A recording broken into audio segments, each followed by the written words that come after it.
Assalamualaikum warahmatullahi wabarakatuh.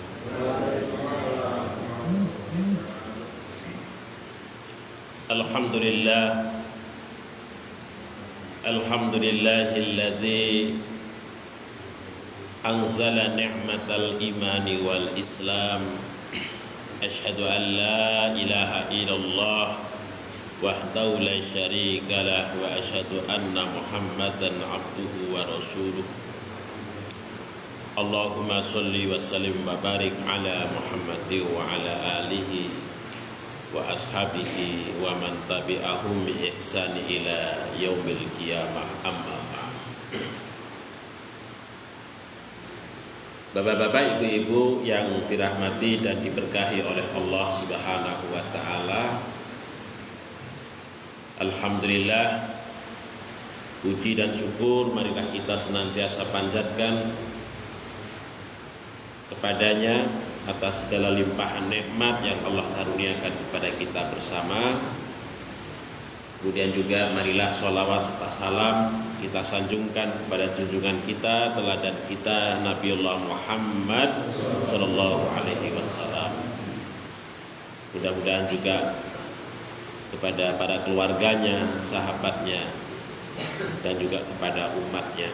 Bapak Ibu yang dirahmati oleh Allah, marilah kita awali majelis kita ini dengan sama-sama membaca basmalah.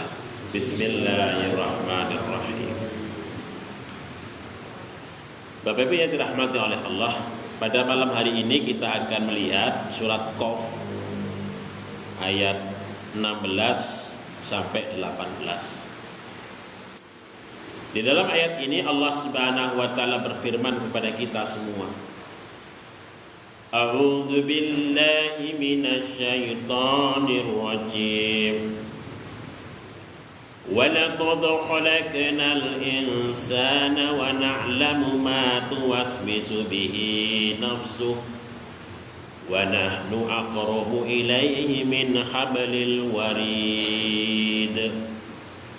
Idh yatalaqqal mutalaqiyani 'anil yamini wa 'anil shimali qa'id. Ma yalfidu min qawlin illa ladaihi raqibun 'atid. Walaqad, dan sungguh, khalaqna, kami Allah telah menciptakan al-insana, manusia. Wa na'lamu, dan kami Allah mengetahui ma tuwaswisu, apa yang dibisikkan, ma tuwaswisu bihi, apa yang dibisikkan nafsuhu oleh dirinya. Wa nahnu, dan kami Allah aqrabu ilaihi, lebih dekat kepadanya, min hablil warid, dari urat lehernya sekalipun. Ingatlah, yatalaqqal mutalaqiyan, tatkala dua malaikat itu bertemu, berjumpa, maksudnya mencatat. Anil yamini, dari arah kanan, wa anis shimali, dan arah kiri, qa'id, dalam keadaan duduk. Ma yalfitu, tidak ada ungkapan atau lafal, tidak ada satu lafal pun, min qaulin, dari satu ungkapan, illa ladaihi, kecuali di sisinya, maksudnya di sisi manusia itu, raqibun atid, malaikat raqib dan malaikat atid, maksudnya yang hadir dan mencatat ataupun mengawasi. Bapak Ibu yang dirahmati dan diberkahi oleh Allah Subhanahu wa taala, kalau kita baca ayat kedua ayat ini di antara model pengawasan terhadap kita sebagai manusia. Ayat 16 menunjukkan bahwa Allah itu mengawasi secara langsung terhadap segala sesuatu perilaku kita,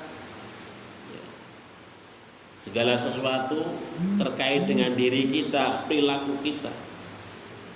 Bahkan apa yang terbersit dalam jiwa kita, dalam kolbu kita, yang kita tidak ungkapkan dalam bentuk lisan ataupun perilaku, Allah itu juga tahu terhadap apa yang kita pikirkan, ya, yang apa yang ada terbersit di dalam kolbu kita ataupun di dalam hati kita. Bapak Ibu yang dirahmati oleh Allah. Nah, dalam ayat ini Allah itu mengawali dengan ungkapan walaqad khalaqnal insan. Kami telah menciptakan manusia. Ini menunjukkan otoritas, kudrat Allah Subhanahu wa ta'ala, kemampuan Allah. Artinya kalau Allah itu menciptakan kita sebagai manusia, tentu Allah itu tahu segala-galanya. Segala rahasia yang kita miliki pasti Allah tahu, karena Allah itu yang menciptakan kita. Nah, begitu.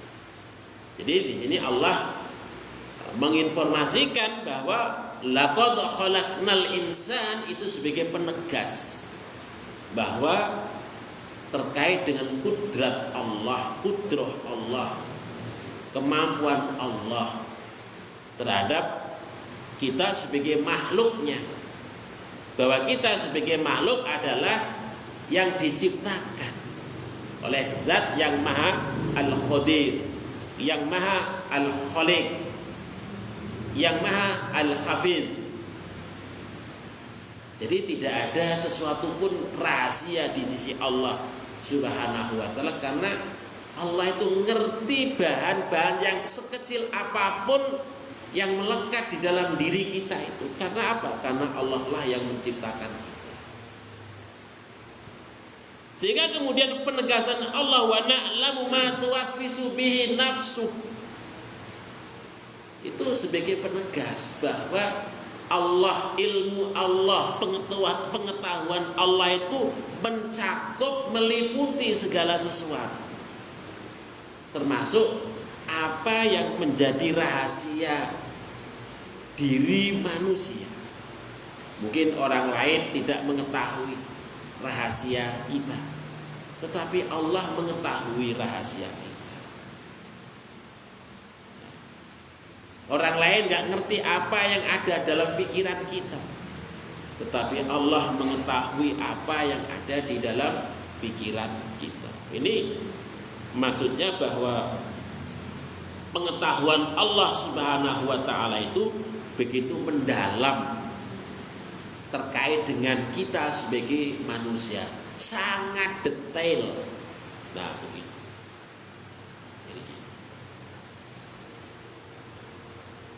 Wa nahnu aqrabu ilaihi min hablil warid, ini menunjukkan kedekatan Allah. Kedekatan Allah kepada kita sebagai hambanya. Kedekatan di sini dimaksudkan bukan dalam pengertian physically, tetapi kedekatan Allah di sini adalah kedekatan di mana Allah itu mengetahui segala aspek dimensi kehidupan kita itu. Nah, ini digambarkan min habil warid sekalipun dengan urat leher kita. Itu saking dekatnya, maka Allah digambarkan lebih dekat dari urat leher seseorang. Itu saking begitu dekatnya ini. Ini ungkapan hablul warid itu sebagai bentuk metafor, ya, menggambarkan kedekatan yang sangat-sangat dekat dengan kita sebagai manusia. Nah, ini terus ayat ini memberikan penegasan terkait dengan pengetahuan Allah yang begitu dalam, ya, detail tentang kita sebagai manusia. Dan yang kedua adalah tentang kedekatan Allah Subhanahu wa taala kepada kita sebagai manusia, sebagai hamba-Nya. Bapak Ibu yang dirahmati oleh Allah Subhanahu wa taala, dari ayat ini sesungguhnya ayat ini mengajarkan kepada kita tentang kesadaran akan kedekatan Allah. Nah, ini kesadaran tentang kedekatan kita dengan Allah Subhanahu wa taala. Artinya Allah itu maha dekat, maksudnya bahwa itu menegaskan Allah itu maha dekat dengan kita. Artinya Allah itu dekat dengan kita. Sehingga segala sesuatu kalau ada persoalan, maka sesungguhnya kita itu dekat dengan Allah. Nah, begitu. Dekat dengan Allah. Allah itu maha dekat. Hanya saja tergantung Allah itu maha dekat, apakah kedekatan Allah itu kemudian kita mampu untuk kemudian kita betul-betul dekat dengan Allah ataukah tidak. Dan itu kan tergantung kita sebagai hambanya. Karena kedekatan Allah itu maha dekat, tapi kadang-kadang manusia itu kedekatan Allah kemudian tidak betul-betul menjadi dekat bagi manusia itu. Karena apa? Karena Allah diposisikan jauh, sekalipun itu dekat. Begitu. Maka di sini ayat ini sesungguhnya memberikan kesadaran kepada kita semua bahwa Allah itu maha dekat. Maksudnya maha dekat itu ya kalau kita merujuk di dalam surat Al-Baqarah ayat 185, inni qarib ujibu da'wata da'i idza da'an. Aku ini kata Allah itu maha dekat. Ujibu da'wata da'i idza da'an. Aku itu akan mengabulkan setiap permohonan dari orang-orang yang memohon kepada. Nah, begitu. Jadi maksudnya kedekatan itu di sini. Kalau kita meminta kepada Allah, maka Allah itu akan mengabulkan. Tetapi kalau kita kok tidak pernah mengajukan proposal, nggak pernah minta memohon kepada Allah, ya Allah ya meneng bae. Nah, maka kedekatan di sini dimaksudkan bahwa kita sebagai seorang hamba adalah ya aktif sifatnya sebagaimana di dalam surat Al-Baqarah itu. Inni qarib ujibu da'wata da'i idza da'an. Aku itu akan mengabulkan setiap permohonan kalau hamba ini mau memohon kepadaku, mau meminta kepadaku, gelem ngibadah karoku. Nah, maka jadi sifatnya aktif. Dengan dekat nek Gusti Allah nggak pernah kita dekati, ya artinya bahwa kedekatan itu sekedar penegasan, tapi hamba tidak menganggap Allah itu sebagai yang dekat. Nah, berkata Bapak Ibu sekalian. Kemudian yang kedua, tidak ada tempat tersembunyi dari Allah Subhanahu wa taala. Karena setiap hal pun rahasia, semuanya diketahui oleh Allah Subhanahu wa taala. Tidak ada sesuatu yang tersembunyi dari Allah. Nah, ini memang ini tingkatan makrifat Bapak Ibu sekalian.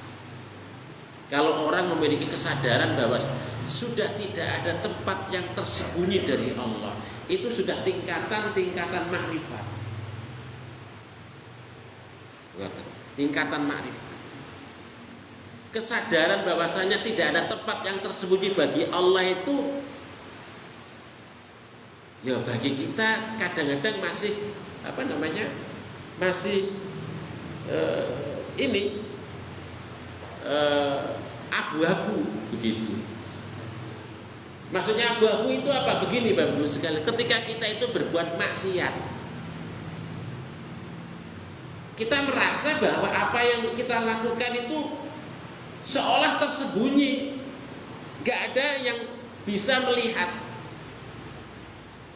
Karena apa? Karena rohani kita tertutup dengan dosa, sehingga kepekaan terhadap bahwa tidak ada tempat tersembunyi bagi Allah terhadap kita itu tidak dirasakan di dalam kolbu kita. Nah, ini tingkatan paling tinggi dalam derajat iman seseorang ini. Karena kalau menurut Imam Al-Ghazali di dalam kitab Ihya-nya itu kan disebut dengan tahalli, tajalli, tingkatan spiritualitas seseorang itu. Tahalli itu tingkatan syariat. Maksudnya tingkatan syariat itu apa? Tingkatan syariat itu ketika seseorang itu melaksanakan segala perintah dan larangan, terpenuhi syarat dan rukunnya, itu tingkatan syariat. Tetapi hakikat syariat itu tidak sekedar kita menjalankan sholat terpenuhi syarat dan rukunnya, tidak. Bukan sekedar itu. Tapi apa? Tapi yang namanya tingkatan daripada syariat yang lebih tinggi yang disebut dengan tahalli. Seseorang hamba itu memiliki kemampuan untuk menghias dirinya. Menghias diri bukan dalam pengertian fisik nih, Bapak Ibu, menghias dengan penampilan yang bagus, yang cantik. Bukan itu. Dengan memakai pewangian, bukan itu. Tetapi menghias diri dengan perbuatan-perbuatan akhlak yang mulia. Jadi ketika seseorang itu menjalankan syariat dengan memenuhi kualifikasi syarat dan rukun, itu jalan syariat yang harus dilalui, maka harus kemudian meningkat pada derajat yang selanjutnya, yaitu kemampuan diri dalam menghias diri di hadapan sesama umat manusia, lebih-lebih di hadapan Tuhan, di hadapan Allah. Nah, ini yang disebut dengan jalan hakikat. Maka ketika seseorang itu mampu menjalankan syariat dengan benar, maka dia akan sampai ke derajat hakikat. Artinya menemukan hakikat syariat yang ia lalui itu tadi. Jadi menjalankan syariat tidak serta-merta dari sisi fisikly, penampilan zahir yang berupa sholat, puasa, haji dan lain sebagainya, bukan sekedar itu, tapi lebih jauh daripada itu. Sholat yang kita jalankan, puasa yang kita jalankan, haji dan umroh yang kita jalankan, zakat yang kita tunaikan, harus mampu menghias diri kita. Wujud perilaku ihsan, baik dalam wujud kehidupan sesama dengan kehidupan sesama, ataupun dengan Tuhan, dengan Allah Subhanahu wa ta'ala. Itu yang namanya yang disebut dengan jalan hakikat dalam dunia tasawuf nih Bapak Ibu sekalian. Kemudian puncaknya adalah makrifat, yang dalam bahasanya Imam Al-Ghazali adalah tajalli. Nah, ini tajalli, yaitu bahwa segala sesuatu itu tidak ada rahasia lagi bagi Allah. Semua yang ada itu hanya kebesaran Allah. Semua yang ada itu kebesaran Allah. Tidak ada rahasia lagi bagi Allah untuk kita. Nah, begitu. Maka orang yang sampai derajat ini disebut dengan makrifat. Sampai pada penglihatan kebesaran Allah itu dalam kehidupannya, sehingga orang tersebut di dalam hidupnya itu betul-betul sangat peka sekali, sangat peka sekali dalam kaitannya dengan Allah Subhanahu wa ta'ala ataupun Tuhan. Nah niki Bapak Ibu sekalian. Nah niki tingkat makrifat yang paling tinggi. Ya kadang-kadang kita sholat kemawon ingat karo Gusti dalam sholat ya Bapak Ibu sekalian. Ingat karo Gusti Allah itu seberapa lama ketika kita itu. Pokoknya pas takbir ya ingat Allahu Akbar. Tapi ketika sudah membaca surat, apalagi suratnya panjang itu pun apal wonten mriki. Apal. Secara syariat inggih, tapi secara rohaniah kadang-kadang kita sudah terbang entah kemana ini. Dan ini contoh ibu mengatakan.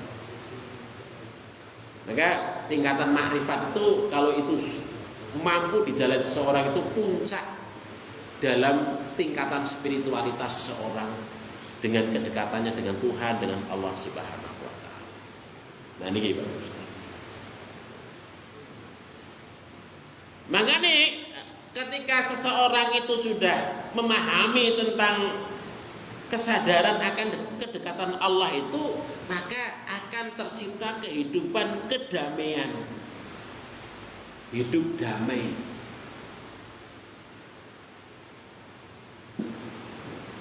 Kedamaian.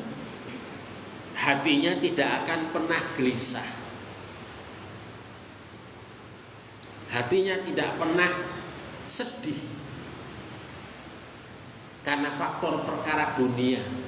Nah, jadi hatinya tidak pernah sedih karena faktor perkara dunia. Yang kita mau kekurangan sembako sedikit pun sedih luar biasa nih. Jadi dalam orang kalau merasa kedekatan dengan Allah itu sudah mencapai tingkatan yang makrifat menika, enggak merasa sedih terkait dengan perkara dunia. Niki laku napa spiritual yang luar biasa nih Bapak sekalian. Ya. Karena apa? Karena kita sadar bahwa Allah itu kan menggenggam diri kita. Kesulitan, kebahagiaan, kesenangan. Itu kita sudah bertumpu pada Allah. Gak mungkin Allah itu tidak mengetahui kalau kita itu sedih. Gak mungkin Allah itu tidak mengetahui kalau kita ini sedang bahagia. Maka semuanya itu ada dalam genggaman Allah Subhanahu wa taala. Termasuk kehidupan kita di masa depan.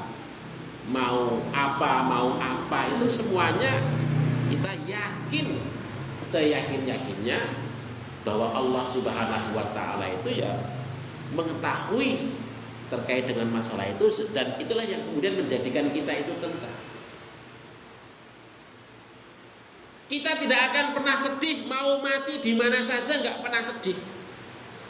So kita kan khawatir, so aku mati neng di, kita sedih bingung.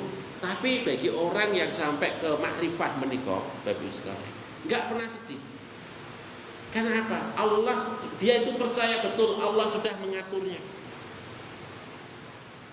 Karena kita semua nggak tahu Bapak sekalian, kita itu meninggal di rumah, di jalan, di tempat tidur, sedang bekerja, sedang sujud sholat, sedang bermain apa dan lain sebagainya, nggak ada yang tahu. Tetapi bagi kita dalam tingkatan makrifat menikah, maka karena Allah itu maha dekat, kita yakin bahwa Allah itu adalah penggenggam kehidupan kita, maka kita tidak pernah merasa khawatir terhadap ketentuan takdir di masa yang akan datang. Nah, sehingga kemudian hati kita itu tentram.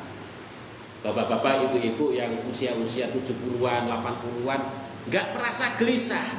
Karena usia 70-an, 80-an ini biasanya penyakit wahamnya itu apa? Takut kematian. Jadi penyakit wahamnya itu takut mati. Nek dewe sendiri takut mati ora konangan. Nah, itu Ada waham-waham yang semacam itu. Tapi Bapak Ibu sekalian, kalau kita yakin betul, percaya betul bahwa Allah itu penggenggam kehidupan kita, maka kita pasrah total kepada Allah, dan itu akan membahagiakan kita. Kita tidak akan pernah khawatir. Yo, wong mati iki neng kasur, neng dalan, neng padha wae. Yen Allah nimbali mau di mana saja, kalau Allah mengendaki pasti datang. Nah, kalau sudah yakin ngeten niki, Bapak Ibu sekalian, gak akan mengalami stres, gak mengalami kegalauan. Nah, maka jadi hidup senantiasa senang. Yang ada adalah senang bergembira. Ya, karena segala sesuatunya adalah milik Allah. Nah, maka insya Allah bahagia. Maka Bapak Ibu yang dirahmati dan diberkahi oleh Allah Subhanahu. Kemudian yang kedua, ayat yang 17 menika adalah terkait dengan pengawasan malaikat. Ya, terus selain pengawasan Allah secara langsung, Allah itu mengutus utusan malaikat untuk menjadi pengawas bagi kita semua. Jadi Allah itu memberikan pengawasan berlapis-lapis Bapak Ibu sekalian pada kita. Jadi pengawasan malaikat yang di dalam ayat ini disebut dengan Raqibun Atid. Raqib yang senantiasa menemani kemanapun kita berada, dalam keadaan apapun, dalam kondisi apapun. Malaikat Raqib dan Atid itu tidak pernah alfa menemani kehidupan kita, mencatat segala apapun yang terjadi dalam kehidupan kita. Apakah kita bersyukur, apakah kita itu bersabar, apakah kita itu beramal, ataukah kita itu tidak beramal, apakah kita itu bermaksiat ataukah tidak, itu semuanya ada dalam catatan malaikat Raqib. Ini pengawasan Allah Subhanahu, di samping Allah mengawasi secara langsung pada kita, juga Allah itu memastikan dengan mengutus utusannya tersebut untuk kemudian menjadi pengawas bagi kehidupan kita.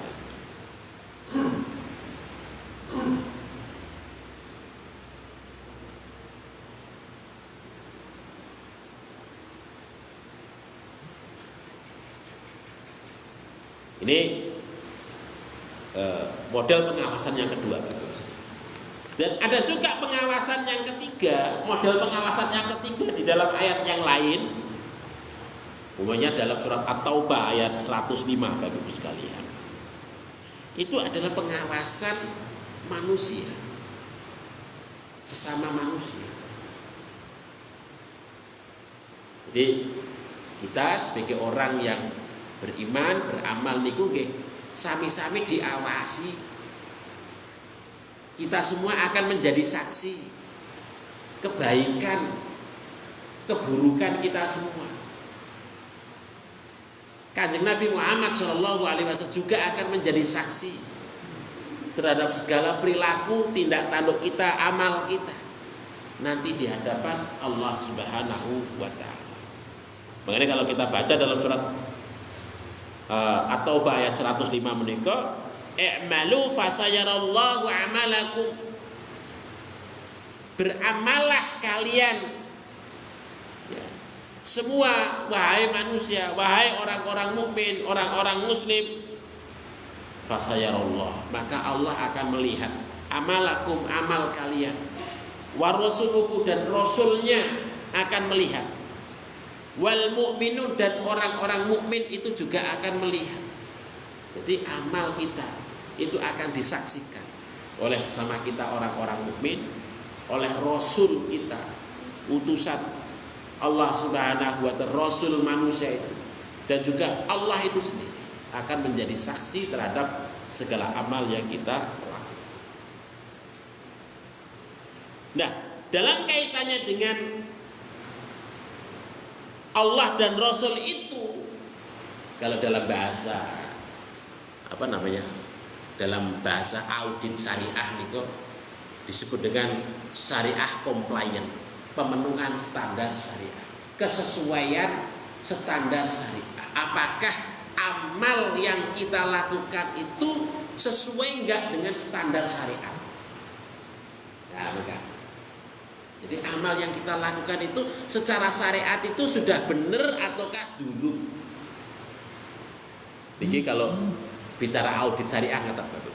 Terus amal yang kita lakukan itu sesuai enggak dengan syariat yang telah ditentukan Allah, yang telah dicontohkan oleh Rasul Shallallahu Alaihi Wasallam. Itu maksudnya Allah menjadi saksi bagi amal perilaku kita. Wal mu'minun, sementara orang-orang mukmin itu nanti akan menilai terhadap perilaku kita. Maka kalau yang belum benar, belum sempurna, kemudian disarankan untuk disempurnakan lagi dan seterusnya.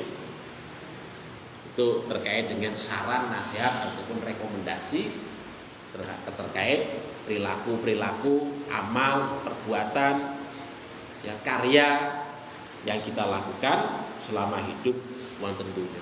Terus wal mu'minun, orang-orang mukmin itu akan melihat, menyaksikan. Di sini maksudnya adalah bahwa kebaikan itu akan disaksikan oleh sesama orang-orang mukmin, dan orang-orang mukmin itu juga akan memberikan koreksi-koreksi terhadap mungkin ada kesalahan-kesalahan terhadap perilaku yang kita lakukan itu tadi.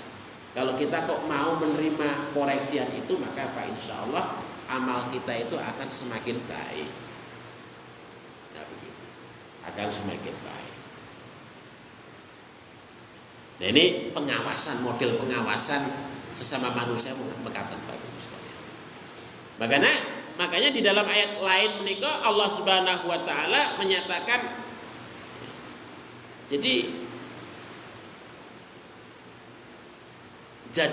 jadilah kalian itu saksi di antara sesama umat manusia. Jadi saksi, syuhada alinnas, saksi. Maksudnya saksi itu adalah menjadi pengawas di antara sesama umat manusia itu. Nah, begitu. Sehingga kemudian amal yang kita lakukan itu terus akan menjadi baik. Nah, Bapak Ibu yang dirahmati oleh Allah Subhanahu wa taala. Nanti kalau dalam konteks akhirat itu ketika di mizan, di mahsyar, ketika kita dikumpulkan juga sama ini. Amal kita itu nanti dikonfirmasikan kepada yang lain. Makanya di sana Bapak Ibu sekalian, orang-orang yang berbuat zalim kepada orang lain, maka dia diberikan kesempatan untuk komplain terhadap kezaliman yang orang lakukan kepada kita. Diberikan kesempatan oleh Allah. Nah, maka hisab yang lama itu di akhirat itu bukan karena hubungan kita dengan Tuhan, tetapi hisab yang paling lama itu terkait hubungan kita dengan sesama umat manusia. Karena orang-orang yang kita zalimi itu nanti akan menjadi saksi di hadapan Allah, bahkan mengkomplain, menuntut kita di hadapan Allah terkait dengan perilaku kita yang kita lakukan pada saat hidup wonten dunya. Nah, Rasulullah Shallallahu Alaihi Wasallam menjadi saksi kita di mahsyar nanti adalah bentuk pengakuan Rasulullah. Diaku kalau kita ini sebagai umatnya. Dengar. Jadi diaku, oh ini umatku. Nah, mengaku. Itu sebagai bentuk pengakuan Kanjeng Nabi terhadap umat itu. Nah, inilah yang dimaksudkan dengan syafaat Kanjeng Nabi Muhammad Sallallahu Alaihi Wasallam kepada kita. Itu kesaksian ya terkait amaliyah yang sudah kita lakukan pada saat hidup di dunia. Nah, ini. Kemudian yang keempat, Bapak Ibu sekalian, adalah pengawasan melalui diri kita sendiri. Jadi Allah Subhanahu wa taala juga menjadikan diri kita itu sebagai pengawas terhadap dirinya sendiri. Nah, terus di samping malaikat yang mencatat, ada orang yang memberikan kesaksian baik tidak perilaku kita, buruk ataukah tidak. Nah, juga tubuh kita ini menjadi pengawas bagi diri kita sendiri. Makanya Bapak Ibu sekalian, kalau kita baca surat Yasin meninggalkan wonten ayat al-yauma nahtimu ala afwahihim wa tukallimuna aydihim wa tashhadu arjuluhum bima kanu yaksibun. Al-yauma, pada hari ini, maksudnya hari kiamat nanti, di mahsyar nanti, nahtimu ala afwahihim, kami Allah akan menutup, mengunci mulut-mulut mereka. Jadi mulut manusia mereka dikunci. Yang bicara itu nopo? Batukan limuna aidi, yang bicara tangannya, yang bicara kakinya, yang bicara kulitnya, anggota badan yang lain selain mulut kita. Bicara menjadi saksi terhadap perilaku kita selama hidup wonten dunya. Ini pengawasan Allah yang kemudian ditanam di dalam diri kita, yang melekat, yang itu tidak akan pernah hilang dimanapun kita berada, karena itu menjadi bagian daripada tubuh kita. Bapak Ibu yang dirahmati dan diberkahi oleh Allah Subhanahu wa taala. Terus ya, makanya kalau kita melihat dari model-model pengawasan yang dikaruniakan oleh Allah, yang diberikan oleh Allah kepada kita, ya ini paling tidak menjadi satu muhasabah bagi kita semua, bahwa kita sebagai manusia itu tidak ada tempat yang tersembunyi sedikit pun di mana kita untuk berbuat jahat, berbuat zalim, berbuat maksiat di sisi Allah. Maka bagi kita semua, ya bagi orang-orang yang beriman, maka hanya perbuatan baiklah yang kita lakukan. Tidak layak bagi seorang yang beriman untuk kemudian melakukan perbuatan yang tidak baik. Maka di dalam salah satu ayat, namanya dalam surat Al-Hasr itu, ya ayyuhalladzina amanu taqullah wal tandur nafsum ma qaddamat lighad. Wal tandur nafsum ma qaddamat lighad.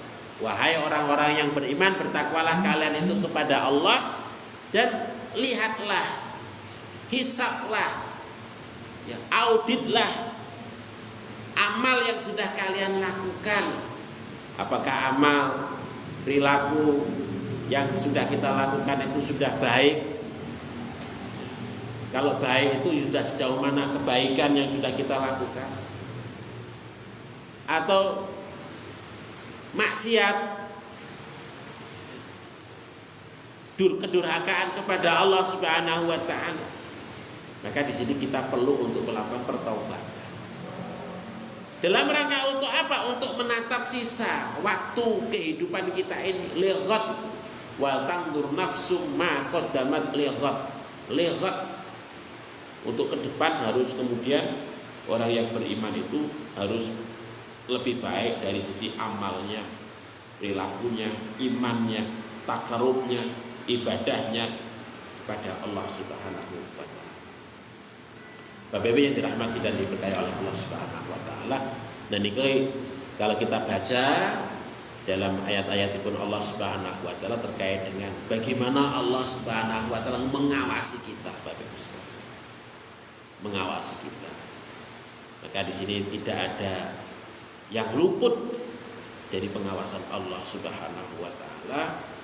Ya, ibaratnya kita itu di genggaman Allah menikah. di genggaman Allah Subhanahu wa taala. Maka kalau kita memiliki kesadaran itu, maka ini juga menciptakan kita sebagai seorang beriman yang kemudian merasa aman wonten ngarsanipun Gusti Allah. Merasa aman. Karena apa? Karena Allah, ya,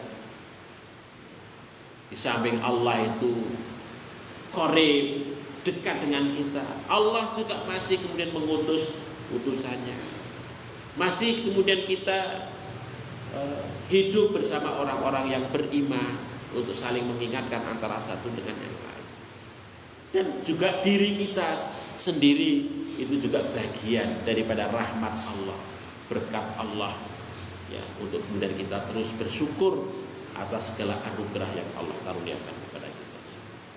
Bapak Ibu yang dirahmati oleh Allah Subhanahu wa taala, demikian yang saya sampaikan. Mudah-mudahan kita terus menjadi orang-orang yang bersyukur, orang-orang yang sabar, yang terus kemudian kita memiliki kesadaran bahwa dalam kehidupan kita tidak ada yang lain yang lebih besar kecuali hanya Allah Subhanahu wa taala sebagai tempat sandaran, sebagai tempat tumpuan hidup dalam kehidupan kita. Demikian, ada kekhilafan, mohon maaf. Marilah kita akhiri majelis kita ini dengan sama-sama baca hamdalah. Alhamdulillahirabbil alamin. Assalamualaikum warahmatullahi wabarakatuh.